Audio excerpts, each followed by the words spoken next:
तो आ गई है होली और रंग में रंगने के लिए हो जाइए तैयार। अब मुझे विश्वास है आप में से बहुत से लोग होली का इसलिए इंतजार करते होंगे क्योंकि आपको गुजिया खानी है। वहीं आप में से बहुत से लोग मालपुआ और ठंडाई पीने के लिए होली का इंतजार करते होंगे और वहीं आप में से बहुत से लोग रंग में रंगने के लिए होली का इंतजार करते होंगे। अब होली तो हम सभी मनाने वाले हैं, लेकिन क्या आपको पता है कि हम होली क्यों मनाते हैं? क्या इसकी पीछे की कहानी है और हम लोग मार्च में ही होली क्यों मनाते हैं और इसके साथ ही होली हमें क्या सिखा के जाती है? आइए समझते हैं इस वीडियो से मोदी जी की तरह समय न बर्बाद करते हुए।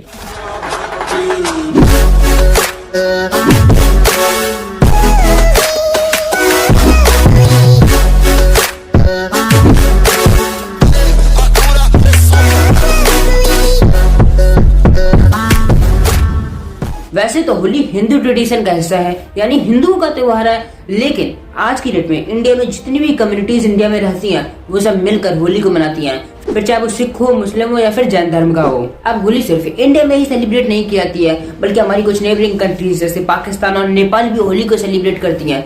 बल्कि जहाँ भी इंडियंस रहते हैं दुनिया में वहाँ धूमधाम से होली को मनाई जाती है, फिर चाहे वो यूएस हो, यूके हो, मॉरिशियस, फिजी या इंडोनेशिया ही क्यों ना हो।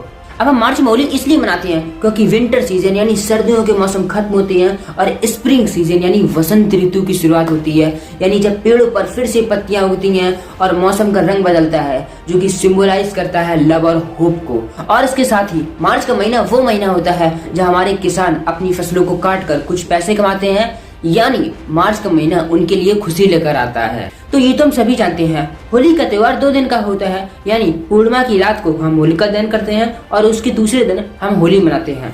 अब आप और हम उसे होली के नाम से जानते हैं, वहीं इंडिया के अलग अलग पार्ट में इसके अलग अलग नाम है। कहीं इसे रंग वाली होली कहते हैं तो कहीं इसे धुलती कहते हैं, शोंग, सिगमो, फागवा और जजीरी। तो अब आते हैं वीडियो के मोस्ट इंटरेस्टिंग पार्ट पर, यानी होली की शुरुआत कैसे हुई है। तो ये तो हम सभी जान चुके हैं, होली हिंदू कल्चर से बिलोंग करती है और उसी हिंदू कल्चर के हिसाब से होली मनाने के पीछे 2 पॉपुलर माइथोलॉजिकल स्टोरीज हैं जहां से होली की शुरुआत हुई है। तो एक माइथोलॉजी के हिसाब से द्वापर युग में, जैसे कि हम सभी जानते हैं, श्री कृष्ण धरती पर अवतरित हुए थे।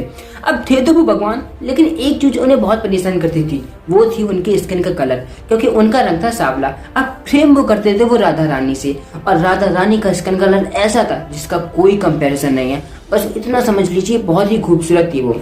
इसलिए श्री कृष्ण बार बार अपनी मैया से ही शिकायत किया करते थे कि राधा क्यों गोरी, मैं क्यों काला।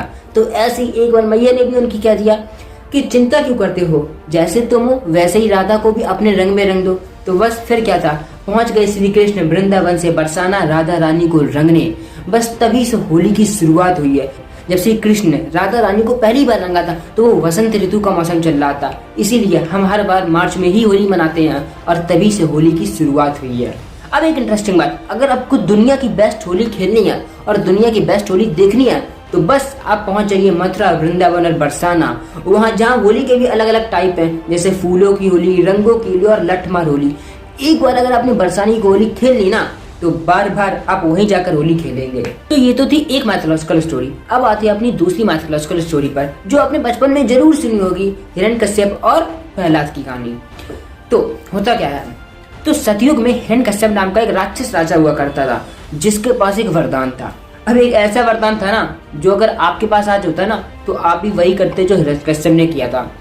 तो हिरण्यकश्यप के पास वरदान ये था कि ना ही उसे कोई इंसान मार सकता है, ना ही कोई जानवर मार सकता है, ना ही उसे दिन में मारा जा सकता है, ना ही रात में मारा जा सकता है, ना ही घर के अंदर मारा जा सकता है, ना ही घर के बाहर मारा जा सकता है, ना ही धरती पर मारा जा सकता है, ना ही आसमान में और ना ही पानी पर, और इसके साथ ही ना ही अस्त्रों से मारा जा सकता है, ना ही शस्त्रों से। अब भाई इतना बड़ा वरदान, घमंड तो आ ही जाएगा। तो वही ये करते हैं, इनको आ जाता है घमंड कि भाई हम ही भगवान है, हम ही सब कुछ है। अपनी प्रजा से कह देता है, जाओ भाई हम ही भगवान है, हमारी पूजा करो। लेकिन इनके बेटे थे प्रहलाद, वो थे भक्त, यानी वो डिवोटी थे विष्णु जी के। अब उन्हें इस चीज से बहुत गुस्सा आता था कि हमारा बेटा हमारी पूजा न करके किसी और की पूजा कर रहा है। तो बस आ गया गुस्सा, तो कभी उन्हें खाई से गिरवा दिया, कभी उनके खाने में जहर दे दिया और कभी हाथी से कुचलवाने की कोशिश की, लेकिन उनका कुछ भी नहीं हो पाया क्योंकि वो डिवोटी थी विष्णु जी के। अब उनके पास एक ऑप्शन बचा था। अब हिरण्यकश्यप बुलाते हैं अपनी सिस्टर जी को, होलिका को, अब होलिका के पास भी एक वरदान था। अब उनके पास वरदान ये था कि उनके पास एक स्पेशल टाइप का कपड़ा कह लो या फिर शॉल टाइप का कह लो कि जैसे ओढ़ने के बाद अगर वो आग में जाती थी तो वो उन्हें जल नहीं सकती थी, यानी आग में वो जलती नहीं थी। तो बस वो बुलाते हैं अपनी सिस्टर को और एक आग का ढेर लगाया जाता है और उस पर प्रहलाद और होलिका को बैठा दिया जाता है।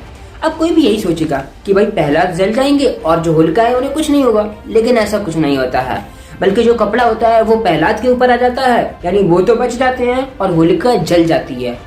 यानी अच्छाई की जीत होती है बुराई पर। इसीलिए हम लोग कहते हैं कि हम लोग होलिका दहन करेंगे, यानी अपने अंदर की बुराई को बाहर निकाल फेंकेंगे और वहीं से होलिका दहन की शुरुआत होती है। इसीलिए हम हर साल पूर्णिमा की रात को होलिका दहन करते हैं सबसे पहले, और इसके दूसरे दिन हम लोग होली सेलिब्रेट करते हैं।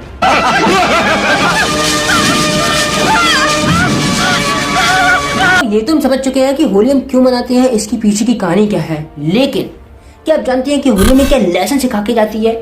आइए समझते हैं। होली केवल रंगों का त्योहार नहीं है, ये वो त्योहार है जो हमें सिखाता है कि अच्छाई की हमेशा जीत होती है बुराई पर, फिर चाहे वो कितनी ही पावरफुल क्यों ना हो। आप देख ही चुके हैं कि प्रहलाद के पास सच्चाई थी इसलिए वो जीते, और होलिका के पास बुराई इसलिए वो हारी।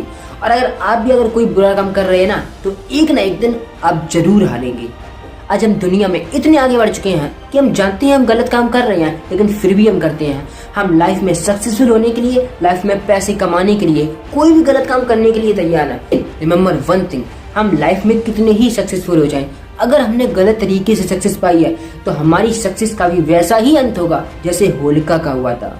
अब हम लाइफ में इतने आगे बढ़ चुके हैं कि हम सिर्फ अपने आप से मतलब रखते हैं, ना ही फैमिली से मतलब है, ना ही रिश्तेदारों से। अब होली है या फिर कोई भी फेस्टिवल हो, वो तो बस हमारे लिए एक फॉर्मेलिटी रह गई है। अब त्योहार वाले दिन भी है हम मोबाइल चलाना पसंद करते हैं, हमारे इतने काम ही होते हैं।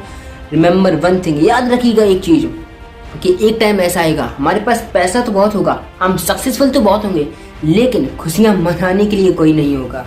मुझे पूरा विश्वास है आप में से जो भी ये वीडियो देख रहा होगा, आपको ये सुनने में तो बहुत अच्छा लग रहा होगा, लेकिन इम्प्लीमेंट इसे कोई नहीं करेगा। ध्यान रखिएगा, जब तक हम चेंज लेकर नहीं आएगा जब तक चेंज होगा नहीं। इसलिए इस होली अपने अंदर एक चेंज लेकर आइए, अपनी सारी बुराइयों को दूर कर दीजिए, केवल और केवल प्रेम कीजिए, अपने टूटे हुए रिश्तों को फिर से जोड़िए। मैं फिर से कह रहा हूँ आपसे, एक ऐसा टाइम आएगा जब हमारे पास पैसे तो बहुत होंगे, लेकिन ना ही लाइफ में सेटिस्फेक्शन होगा और ना ही खुशियां मनाने के लिए कोई होगा।